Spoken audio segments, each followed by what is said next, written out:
From the bustling streets of Athens and the historic port of Hydra, to the beaches of Zakynthos and the villages of Kythira, our journey over the coming weeks spans many of the Ionian Islands.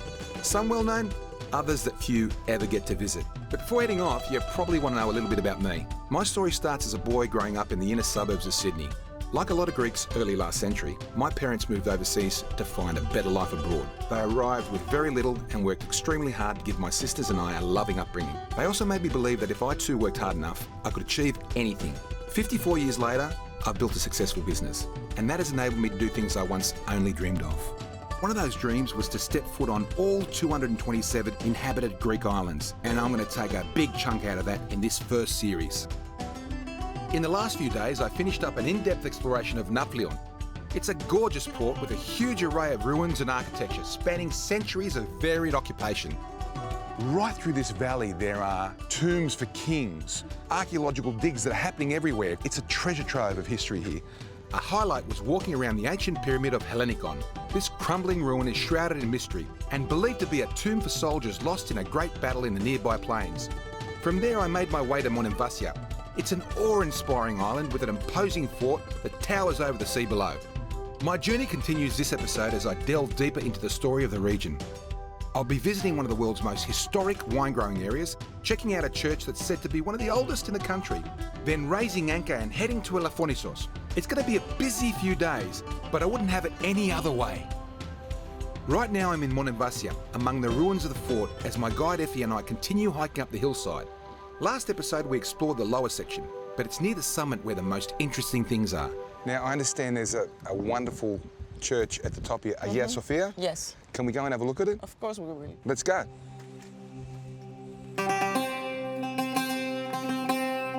The climb up the countless stairs to the top is well worth the effort.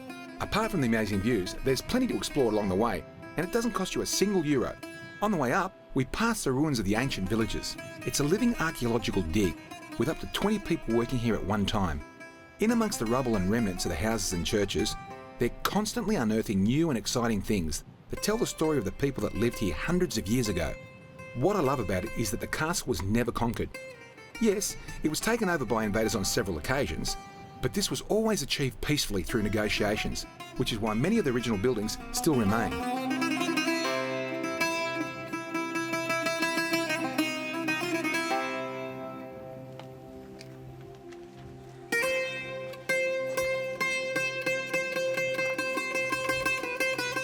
Mind your head here. This is typical Monemvasia dwelling, and this is maybe the most important part of the house because we have the storage room here. It was important because they would grow everything on the mainland, carry it here, and they needed to have a lot stored.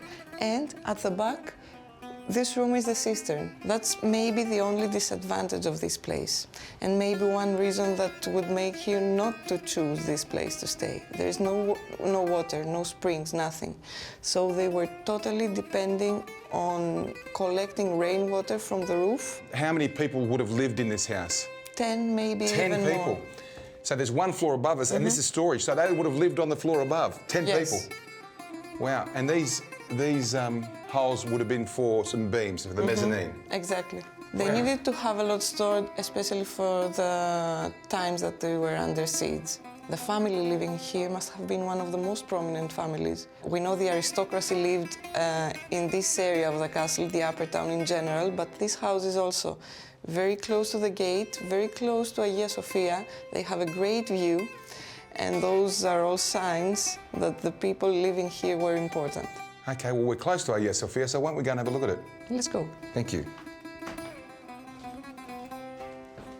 The people here had to adapt to the harsh environment and rigours of life in a relatively remote hilltop town. Today, I live in a home where I store my food in a fridge and pantry that take up 1% of my space. These people had to use 2/3 of their home in order to have enough to survive during winter, drought or siege. It would have been a tough existence. Is Hagia Sophia the only church on Monemvasia, the rock? It is the most important, but we have many. We have 27 churches today, and we know that they were 46 during the 18th century. 46? You know, this was a very cosmopolitan place, so rich people also. Catholics, Orthodox populations at the same time, they needed different churches. Unbelievable. It's only like 1/3 of a square kilometre and they had 46 churches. 46. Unbelievable. Every community, every neighborhood had its own. Well, 20,000 people, you needed a few churches, didn't you? This is absolutely magnificent. So how old is Hagia Sophia? The church was built in late 11th, early 12th century. 1,000 years old is Yes. standing in front of us. Wow. And is it still used? Twice a year only, but yes, it is. It is. Fantastic. With all the stops along the way and so much to see, the long walk to Hagia Sophia went by quickly. That's not to say my legs weren't feeling it by the time we reached the top. The heat of the day can also take its toll, but all that disappears when you walk into the church. Effie, thank you for bringing me up here. I've been here before and I must say, this church would have to be my favourite church that I've seen in all the churches that I've seen for many reasons, but one, as a builder, I realised the amount of work it would have taken to build this, to take the materials up to this promontory, and just the architecture for its time, 1,000-year-old church. You see the central dome, there are another 3 or 4 domes, there's a number of vaulted ceilings, the columns, the stonework, and that it's 1,000 years old. It feels like it was built yesterday. It was restored recently, but no, it's that old. It's a rare type of church. There's only 7 or 8 of this kind in Greece. Is that right? Yeah. Well, there might be a reason behind my liking it so much. Yes, maybe. After 1,000 years, the church still has an undeniable presence. It's as much a symbol of faith as it is a place of worship. So regardless of how often it's used and of your stance on religion, simply looking at it from afar gives you a sense of its impact on the faithful. I can imagine that for those living in the streets below, looking up to Hagia Sophia would have given them an incredible strength during hard times.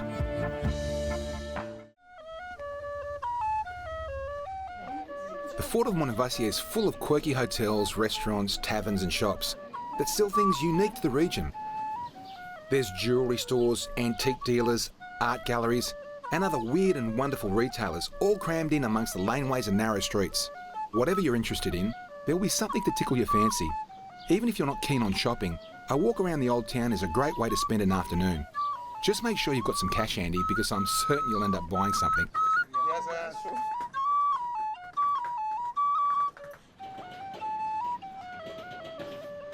Being an old town with narrow streets and plenty of hills and stairs, they use trolleys to cart your luggage up to your hotel. It reminded me a bit of Hydra, only here the work is done by fit young men instead of horses. The mornings here are relatively quiet, but as the day progresses the streets gradually fill up.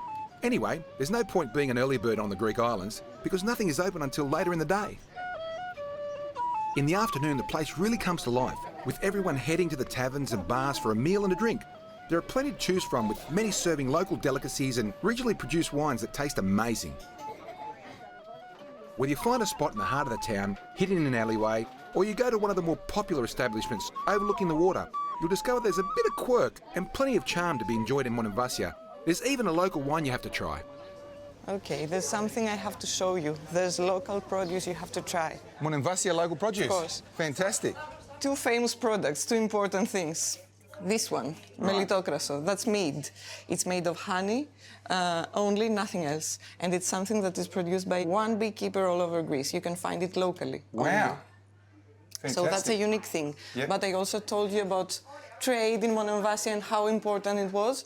And the important local produce was wine. Right. Wine produced locally in the mainland near Monemvasia, and apart from the rest of the wines, what you see here, there's something that is really, really important. This wine is called Malvasia, and it's the most historical produce of this area that was being exported abroad to Europe since the Middle Ages. Wow, so this is symbolically Monemvasia. Malvasia, Monemvasia, that sounds very cool. Malvasia is the Venetian name of Monemvasia. Right. Well, I want to taste this. Where do they make it? We will go to the winery if you want to. Let's go. Let's go. All right, I want to taste this. Thank you very much. You're welcome. Yes, Bye. Yes, Throughout the summer, Monemvasia is alive with tourists and locals all going about their business. It's a stark contrast to life in winter. During the colder months, there's only a handful of families that stay, so you can imagine how peaceful it must be. Christo, Effie, there's nothing like a Greek coffee after the day that we've had. We deserve it. We deserve it, you bet. Let's see what it's like. Siniasu, eh? Oh, that's awesome. Oh, that's fantastic. I love Greek coffee, you know. I do too. That makes me truly Greek.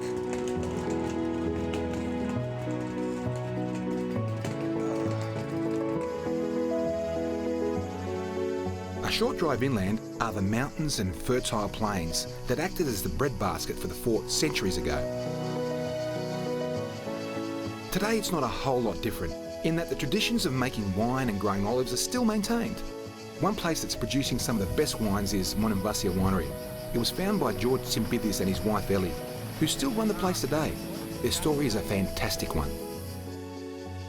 George took a 1,000-year-old recipe and engaged the best sommeliers, archaeologists and historians to reproduce a sweet wine that was the basis of trade in this region for centuries.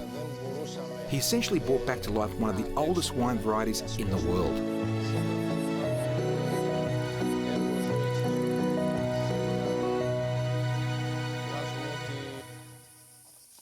Apart from its archaeological history, Monemvasia has given the world a wonderful gift in these babies right here and 4 other varietals of grapes themselves, which together produce one of the most award-winning sweet wines in the world called Malvasia.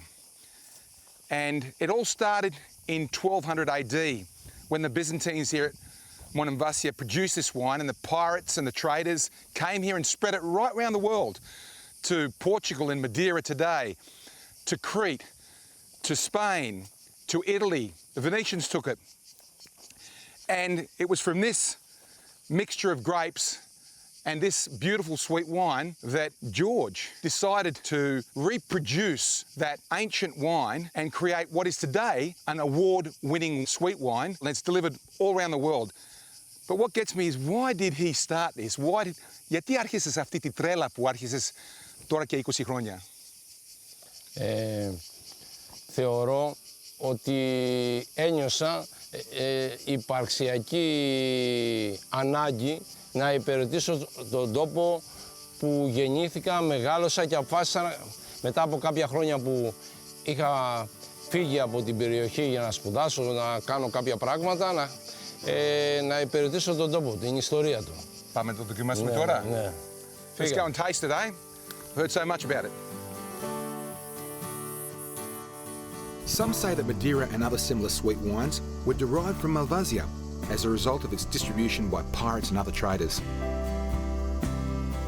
I'm just about to taste the Malvasia coming out of the barrel.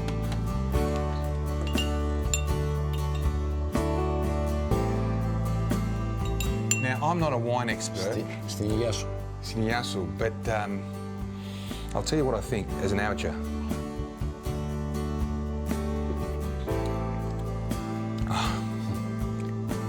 It's truly God's nectar. If the amount of awards this family-owned winery has won is anything to go by, then you can be sure it's a fantastic crop. In the 20 years they've been operating, they sure have achieved a lot. But perhaps the greatest achievement of all is that they have resurrected a wine that to a certain extent put this part of the world on the map. The wine industry in Greece is having somewhat of a renaissance, largely thanks to producers like George. You can once again find Greek wines in restaurants around the world. Να πάρω ένα βάρελι μαζί μου.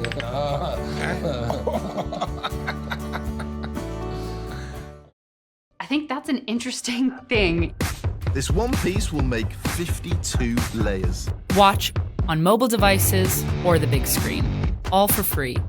No subscription required. I love these places. Monemvasia is well known for its amygdalota. These are almond cookies or almond biscuits. They're absolutely magnificent. I haven't tried one yet, but I'm going to try one soon. We have Maria here, who owns this establishment. There are 4 establishments in Monemvasia exactly like this, and the reason we came here is because Maria makes them without butter, so they're less fattening here. Maria's going to tell us what's in it and make some for us. Maria, λοιπόν, η διεύθυνση τι είναι? Τι έχουμε εδώ? Εδώ θα έχουμε το αμύγδαλο ξεφλουδισμένο. So this is the almond. Αυτό. That used to be local, but it comes from Volos now, and that is stripped of its shell. So we've got 36 eggs in egg white. Caster sugar, πόσα κιλά?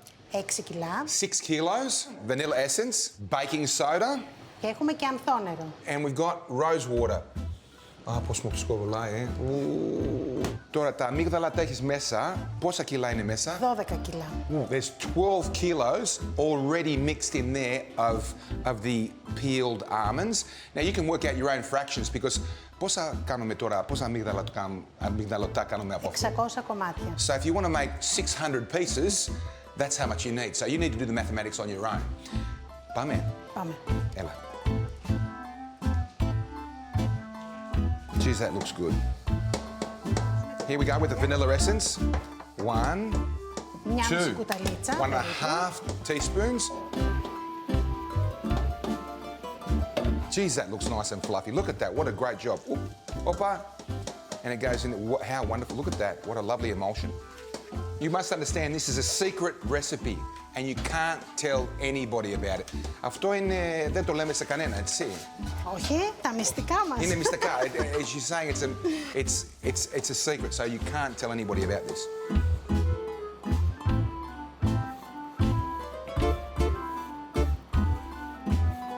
Oh! Δεν διαφέρουνε πολύ. Έτσι. Θα μου κλέψεις τη δουλειά. Το δικό μου δεν είναι τόσο ωραίο. Yours are much better. Look at... Hang on a second. Μπορώ να σου δείξω, αν με παρακολουθήσεις. Είναι σαν τη μύτη μου. That's like my nose. See? It's like my nose. Δεν μπορώ να κάνω. Ξέχασε το. I can't make them. I'm going to make them my nose. People will throw them away. Anyway, from here, Maria will put them into the oven behind us, like we said, and they'll turn out like this. Now, I've been dying to have one of these.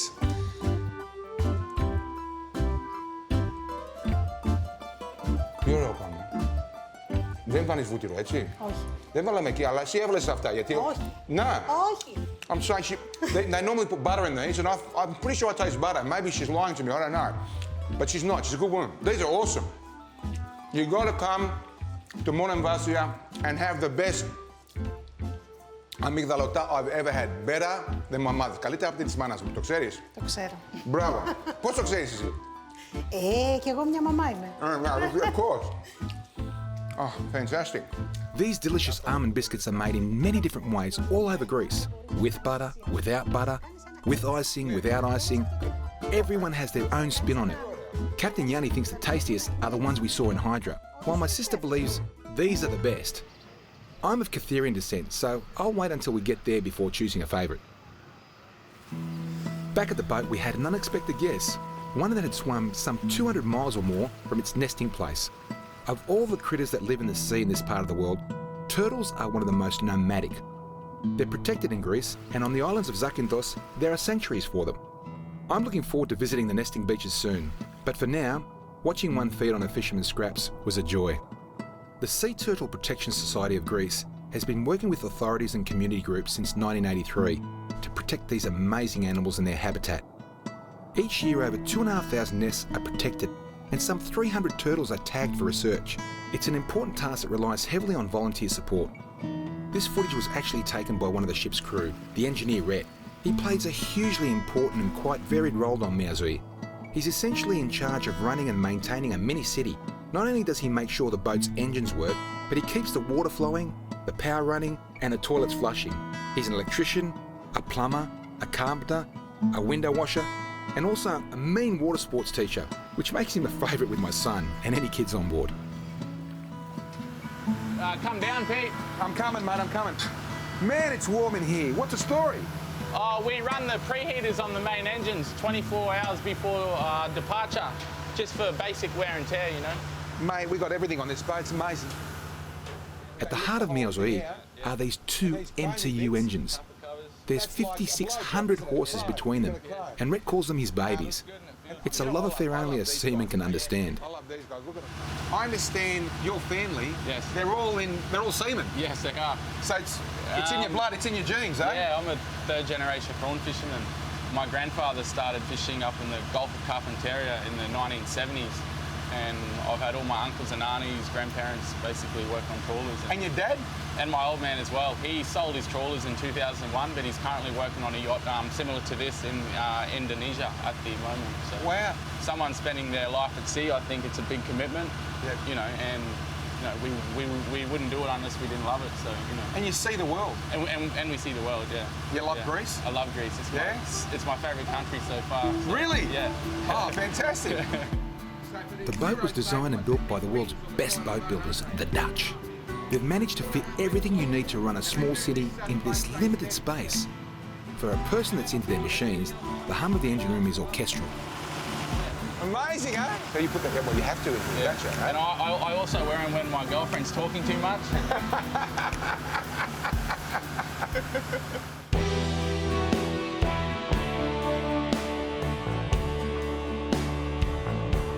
Leaving Monemvasia, we made our way to the southeastern tip of the Peloponnese and the beautiful island of Elafonisos.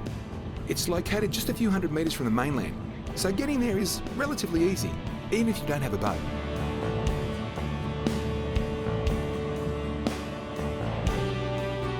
We arrived late in the afternoon and were greeted by a stunning sunset.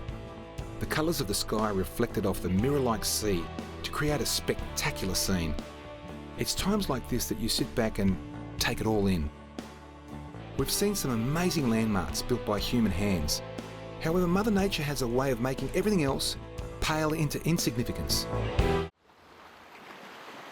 Apart from the beautiful beaches of Elafonisos, there's also great diving and snorkeling. There's even sunken ruins you can swim on called the Lost City of Pavlopetri. At 5,000 years of age, it's one of the oldest submerged cities in the world. For those not so keen on getting in the water, a coastal walk to see the old graves is a fascinating way to spend your time. To tell us more about the area's past, I met with the head archaeologist of the site, Despina Kunsumba. She's the leading expert on the ancient history of this fascinating and beautiful location. So you have to imagine that all this, from here to Elafonisos, was land in antiquity. Wow. So we have Elafonisos behind us, we have the mainland of Peloponnesos here, and the whole sunken city is through here. Yes, yes. And tell me, Despina, why is it sunken? I don't understand. This is a major question for the science. The truth is that in Peloponnese we have many tectonic movements of the seashore, mostly from earthquakes. We know that Pavlopetri sank in 3 different times. Maybe a major earthquake or also a tsunami that occurs after an earthquake sank the place. So how much did it sink? How far down did this city sink? 4 meters, 0.5. Right. In 4 meters, 0.5 depth, we have the ancient seashore of the 3rd millennium BC. That's for sure. And how old is this city? The first settlers came here before 3rd millennium BC because we find Neolithic finds. That means something like 5,000 BC or 4,000 BC. But the city itself was built in the 3rd millennium BC when we have a very flourishing, Greece flourishes, has many settlements. And you know, this is a crucial place because we are it connects Peloponnese with Crete through Kythira. We're going to dive when scuba tanks, but 4.5 metres and 2.5 metres, I would have thought anyone could snorkel here, could they? Yes, and we're lucky in that also. We encourage people to come here and snorkel because it is a place underwater, a very nice place, a very important place underwater, that even a child can come with a snorkel and visit it. So it's not forbidden to snorkel here and look at the... No. It's just forbidden to dive. If you don't have a permission, you do. Which we do. You do have a permission. But everyone can come and swim, and there is a very nice beach here, and see also the remains of Pavlopetri. Well, what a good day you'd have here. You come to the beach, have a swim, and then go and snorkel on this. Let's go and have a look. Πάμε να δούμε. Πάμε. Ella. I'm very lucky to have the opportunity to spend so much time with someone who is so knowledgeable and passionate about this site.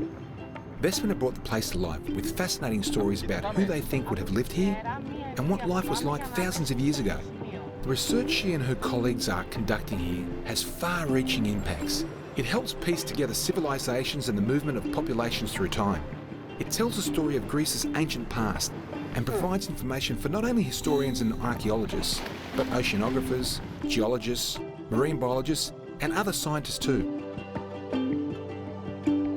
You're probably wondering where all the houses are.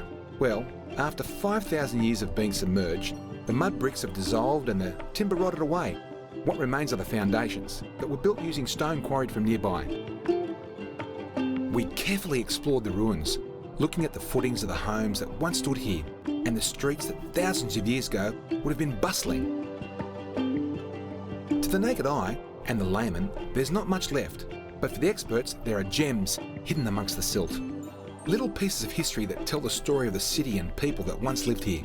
It's a struggle for the archaeologists to find definitive answers to many of the questions they have. However, through painstaking work and dedication, they're managing to chip away at it.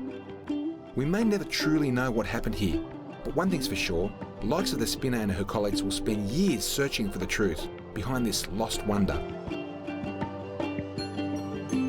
The great thing about this location is that you don't need to be a historian or archaeologist to swim around here. Anyone can pop on a snorkel and mask and explore the ruins. It's a lot of fun and makes you imagine what life was once like. Just be careful not to touch anything. Leave that to the experts.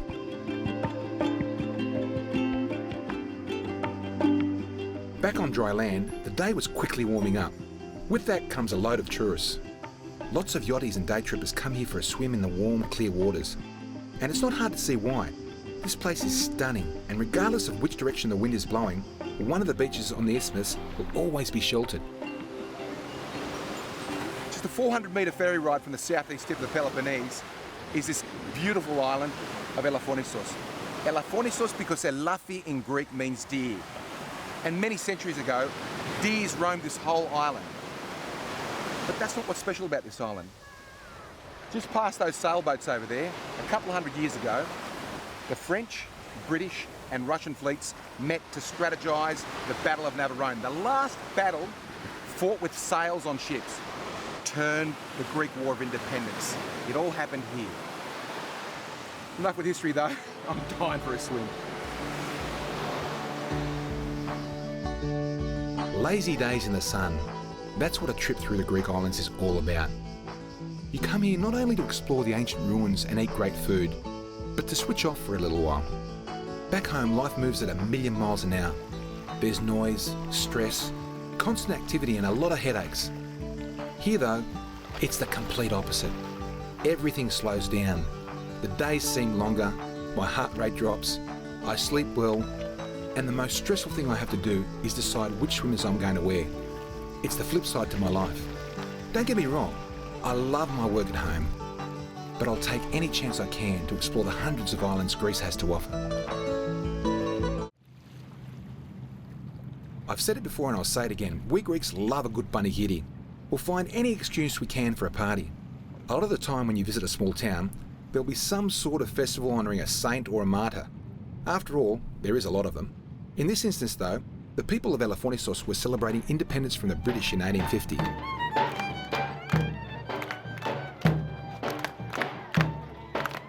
I love these little snapshots of the past.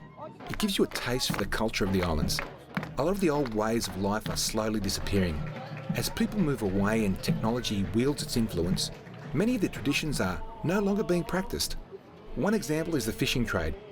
It was once the lifeblood of the island. A massive fleet was based here. But as fish stocks have declined and the cost to import seafood has reduced, many of the fishermen have lost their way of life. The boats are still plentiful, but the bounty is hard fought. Today, the main source of income for the island is tourism, which means the restaurants are always in need of fresh produce. So anything that is caught locally stays on the island and generally ends up in one of the taverns. The deer in Elafonisos are all but gone. Basically, nothing lives on the island. It's only 19 square kilometres. So they have to live from the sea. And if you have a look around me, there's a lot of fishing boats. As a result, fish are huge here. And the barbouni is the fish of Greece. This is the barbouni, which is the red mullet, basically. Mullet, where I come from, is not a famous fish. But mullet or barbouni in Greece, is absolutely awesome. It's a really sweet fish. This is it here. Generally it's fried. You can have it grilled, but fried it's so sweet. I'm actually looking forward to having some right now, to be honest with you. Oh man, she's a beauty. With every Greek meal, one dish is never enough. We aim to please everybody.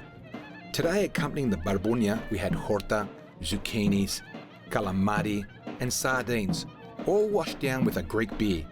It's not the healthiest of meals, but man does it taste good. Cheers, buddy.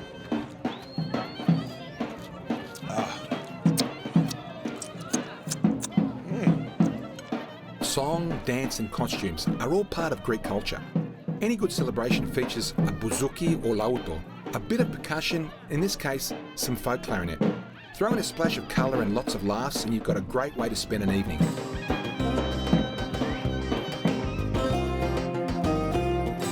This annual festival is one of the most important to the people here. It celebrates the end of over 1,000 years of foreign domination of the island, which occurred on July 6, 1850. Throughout that period, there were different powers that controlled Elafonisos, each leaving their mark, which is most visible in the varying architecture you see. Today, it's a generally relaxed and peaceful island. The summer evenings are spent dining by the water and watching the always spectacular sunsets. Life here has changed a lot through the centuries, but one thing that will always remain the same is the stunning scenery and hopefully the delicious food. Leaving Elafonisos is always tough. The slow pace of life and romance of the island can be seductive, but where we're heading to next is even more alluring to me. A short distance away is Kythira, the island of my heritage. It always amazes me how you don't have to travel far in Greece to find very different experiences. The landscapes change quickly, and so too does the history and culture. Everywhere has its unique quirks, and for me, this island will always be a favourite destination. We're coming into Kythira now, the birthplace of my parents and forefathers. And I always love coming in here. It's a special feeling. It's a slow reveal by boat, and I get really emotional. At my age now, I'm past my 50s, and I've really never discovered my roots. And this trip, I'm going to do that. I'm really looking forward to it. Let's go, Captain. Our first stop is the port of the Kofti. I don't think I've visited any port in Greece, or the world for that matter, that has such a beautiful beach within its harbour. If you arrive by ferry, this is your first impression of Kythira, one that you'll never forget. The small concrete mole in the centre of the harbour is shallow and only used by fishing boats. Captain Yanni brought me a zoin with only 200 millimetres of clearance at the bottom. It was a gutsy move that I didn't know about until after we had berthed. As soon as I arrived, I got the sense that things weren't as busy as normal. The beach was a hive of activity, but the taverns were quiet. It turns out the ferry from Piraeus was broken down and not working this season, which meant local businesses were suffering.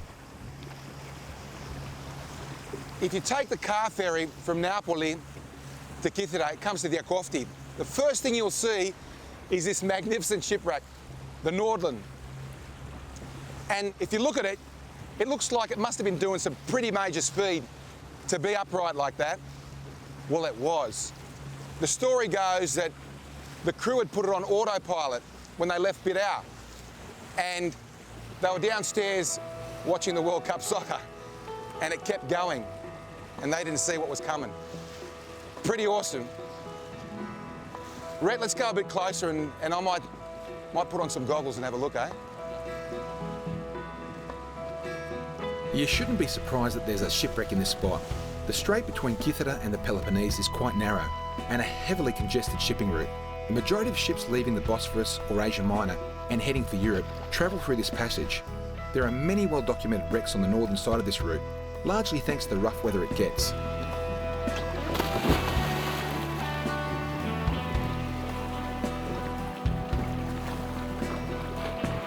I always get a bit of a kick out of exploring old shipwrecks. They're like sleeping giants, slowly being eroded away by the elements. It can sometimes be a bit daunting, looking into the shadows of the ghostly remains, but it's also really interesting to see the marine life that has made the wreck its home. If there's one positive that can be drawn from this disaster, is that it's created not only a great snorkeling location, but an artificial habitat for fish and other critters. All the more damaging pollutants have been removed and anything of value salvaged. In days past, they may well have tried to recover a lot of the steel, or even attempted to float the vessel. But such was the damage that it was decided that this would forever be its resting place.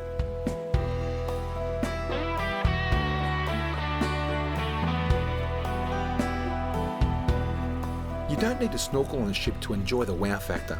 Coming in on the ferry or looking at it from the shore, you can see the wreck rising from the water. It's something so unexpected that your imagination runs wild, questioning what happened here. Well, now you know.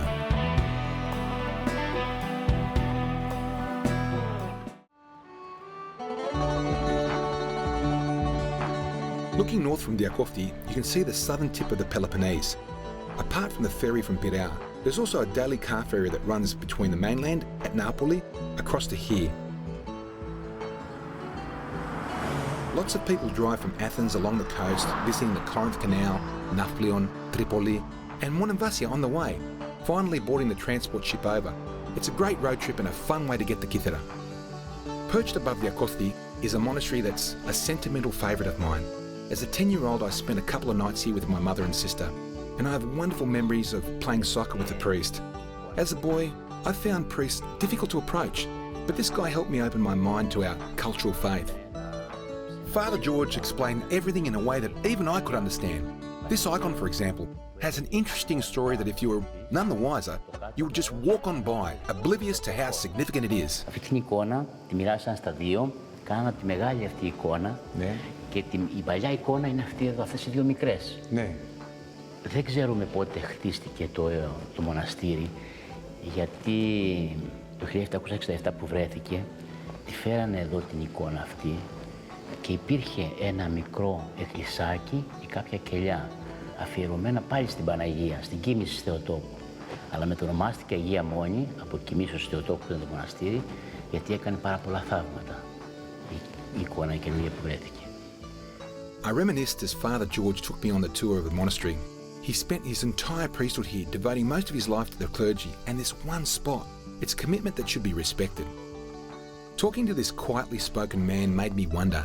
He's kept himself relatively isolated from the outside world, away from the rat race, politics and technology that have made the earth so much smaller and life so much faster.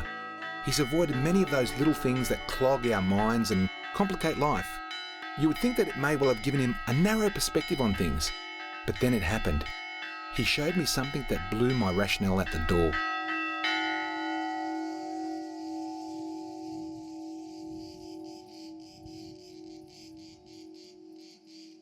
Father George has built with a local Kythirian the only candle-making machine in all of Greece. I love this machine. He puts the paraffin or the beeswax into this container here.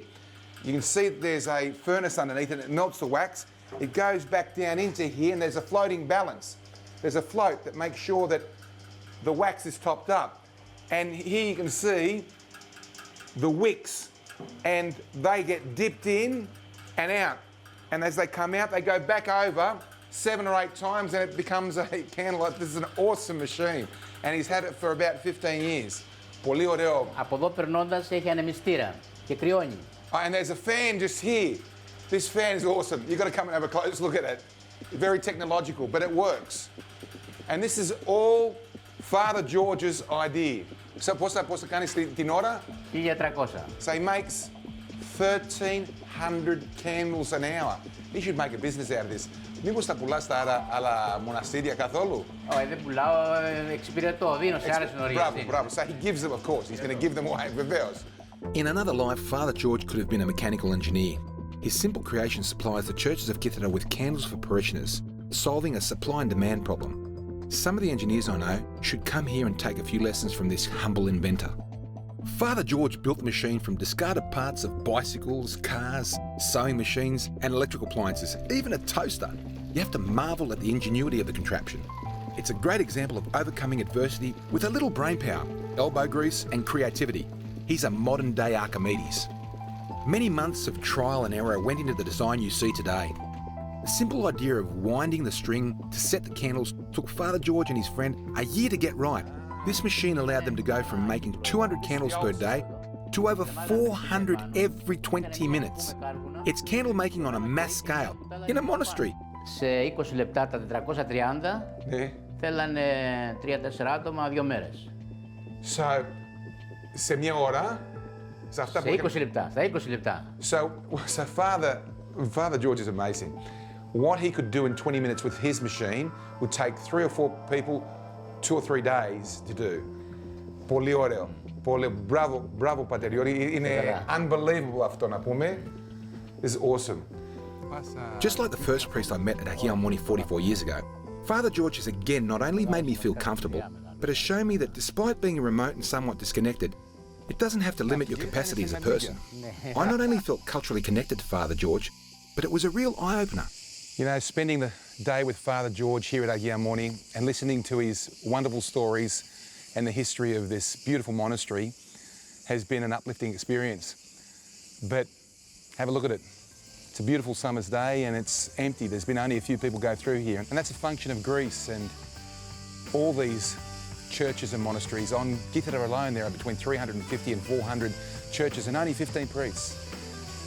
As a result, Father George has to look after 2 or 3 churches. He can't look after them all. They can't look after them all. And a lot of the churches are being dilapidated. A lot of the history's fading away. It's sad. Time moves on, populations rise and fall, and cultures evolve. With these changes, there's sometimes loss. While it's a shame, as I'll show you in the next episode, there's often a lot of gain as well. Kythira is a great example of a place that has undergone a huge transformation through the centuries, but not forgotten its past. Many of the old world charms still remain. However, there's plenty of modern influences that have added to the rich fabric of the island story. I'm going to explore my family's heritage and also show you some of my favourite things about the place. It's a hidden gem, and while I might be a bit biased, no doubt you'll see why I think Kythira is one of the best places in Greece, possibly the world. It's been a fascinating and fun adventure, full of laughs, great people and incredible experiences. But we've only just begun. There's so much more to see in the weeks ahead, and I can't wait to show you where my Greek Odyssey takes me.